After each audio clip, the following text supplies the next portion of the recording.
तेलंगाना की न्यूज़ में अब तमाम के खैर मकदमे में बढ़ते हैं खबर की जानिब। रियासत तेलंगाना के वजीर कुंडा सुरेखा ने बीजेपी पार्टी को बनाया निशाना। आज उन्होंने बताया कि बीसी बिल को ब्लॉक करने में बीजेपी का ही बड़ा रोल है। इस सिलसिले में उन्होंने बीजेपी पार्टी को तनकीद का निशाना बनाया। अगर अभी तक आपने चैनल को सब्सक्राइब नहीं किया तो फौरी कर लें। आलमी मुल्की रियासती मुकामी खबरों के लिए देखते रहिए आपका अपना चैनल तेलंगाना डेक्कन न्यूज़।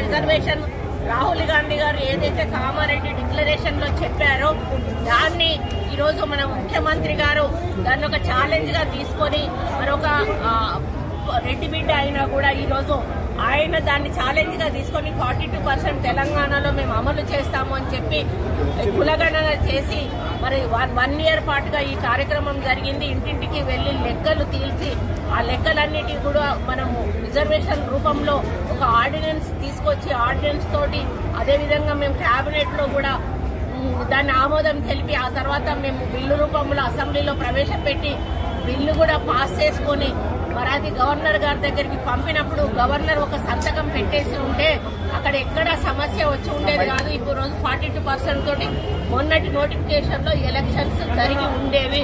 కానీ ఇదంతా కూడా బీజేపీ డ్రామా వల్ల మొత్తం తల్లకిందులైపోయింది. బీసీల ఆశలన్నీ కూడా అడియాశలు అయిపోయినాయి.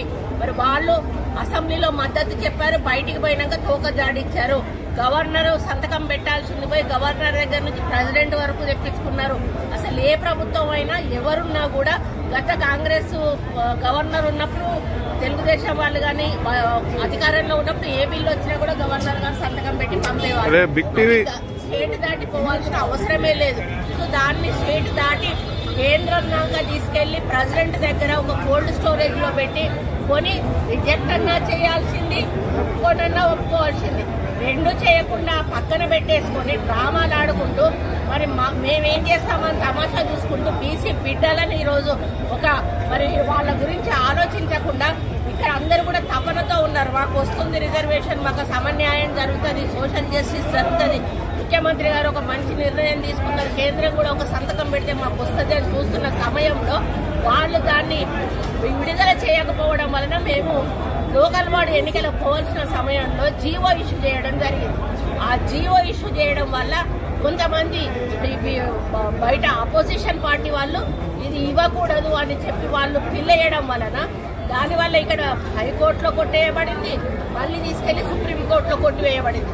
దీనికి ఎందుకు అడ్డుపుల్ల వేయాల్సిన అవసరం ఉన్నది అంటే బీసీలు మనుషులు కారా, బీసీల సంఖ్యకు వాళ్ళకి న్యాయం జరగొద్దా అంటే ఇంకా జీవితాంతము కూడా బీసీలు మీ కిందనే ఉండాలా, మీరే మొత్తం పదవులు అనుభవిస్తారా? ఈరోజు సంఖ్యాపరంగా మాకు రావాల్సిన న్యాయం మాకు ఎందుకు రాకూడదు అని ఈరోజు మన ముఖ్యమంత్రి గారు ఆయన ఫార్వర్డ్ కాస్ట్ అయినా కూడా ఆయన ఎంతో అభిమానంతో ప్రేమతోటి రాహుల్ గాంధీ గారి మీద ఉన్న గౌరవంతో కాంగ్రెస్ పార్టీ ఇచ్చినటువంటి ఒక డిసిషన్ తోటి ఆయన ముందుకు వెళ్ళినప్పుడు ఈరోజు మొత్తంగా ఈ యొక్క బీజేపీ బీఆర్ఎస్ ప్రభుత్వాలు దీన్ని అడ్డుపడి అది అమలు కాకుండా చేసినటువంటి ఘనత వాళ్ళకు దక్కుతుంది.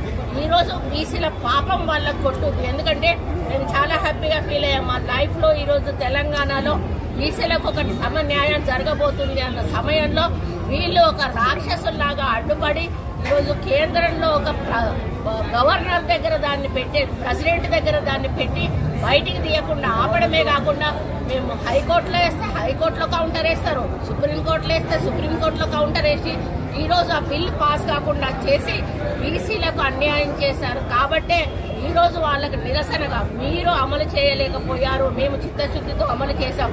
మళ్ళీ ఏమంటారు కాంగ్రెస్ పార్టీ వాళ్ళు నాటకాలు ఆడుతున్నారు. మేము ఎక్కడ నాటకాలు ఆడామండి? ఎక్కడ నాటకాలు ఆడాము? ఒక చిన్న ఇన్సిడెంట్ చెప్పండి. మేము ఎక్కడన్నా తప్పటడుగు వేసామా?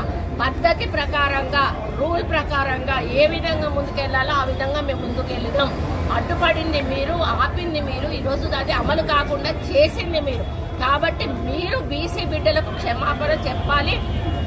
ప్రెసిడెంట్ దగ్గర ఉన్నటువంటి ఏదైతే ఉందో దాన్ని బిల్లు సంతకం చేసి దాన్ని బిల్లు రూపంలో బయటికి తీసుకురావాలి, జీవో రూపంలో. అది చేసినప్పుడే మీకు చిత్తశుద్ధి ఉన్నట్టు. ఈరోజు మా వెనకాల పడి తిరిగితే ఏమొస్తుందండి? ఈరోజు వెనకాల పడి తిరిగితే రాదు. మీరు ఇప్పుడు అంటున్నారంట మంత్రులందరం పోయి కేంద్రంలో కలుద్దారండి. మీరు ఏ రోజైతే గవర్నర్ నుంచి పోయిందో ఆ రోజే అడగాల్సి ఉండే, ఆ రోజే తీసుకుపోవాల్సి ఉండే. ఇదంతా జరిగి సుప్రీంకోర్టులో కొట్టేసినాక ఇంకేం మాట్లాడినా ఏమొస్తుందండి? ఈరోజు వాళ్ళు మీ కోర్టులో ఉంది, మీరు మాట్లాడండి. మీరు మీ ప్రధానమంత్రితో మాట్లాడి అది అమలు చేపిస్తే మీకే వస్తుంది క్రెడిట్, మీరే తీసుకోండి, మాకేం అభ్యంతరం లేదు. కానీ మాకు బీసీలకు మాత్రం 42% కావాలి. BJP